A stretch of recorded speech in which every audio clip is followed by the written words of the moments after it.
Trasparenza sulla Pedemontana. I parlamentari del Movimento 5 Stelle in procura a Venezia e annunciano un esposto.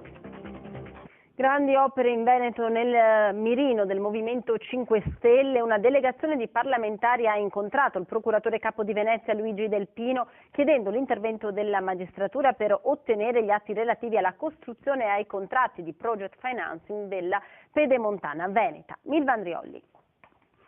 Accesso agli atti nel segno della trasparenza, sono portatori di interesse qualificato e lo rivendicano i parlamentari del Movimento 5 Stelle che questa mattina hanno bussato alla porta del procuratore della Repubblica di Venezia Luigi Del Pino.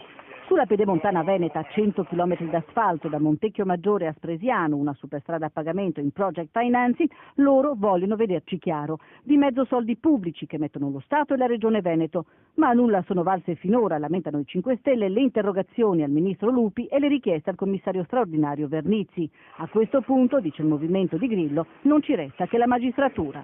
Anche i cittadini che hanno legittimo interesse ad avere accesso agli atti perché hanno ad esempio degli appezzamenti di terreno sotto esproprio o dei parlamentari della Repubblica viene ripetutamente negato l'accesso a dei documenti fondamentali per capire come vengono utilizzati e spesi e spesso sprecati i soldi pubblici.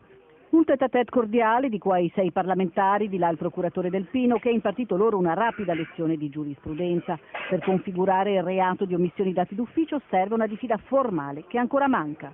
Perché la Procura di Venezia, su un'opera che riguarda Vicentino e Trevigiano? Perché abbiamo deciso che questo era il momento opportuno di poter domandare a questo procuratore, dopo aver fatto anche altri esposti alle altre procure, di poter avere una valutazione effettiva di quello che è la situazione in questo momento sulla Pedemontana veneta.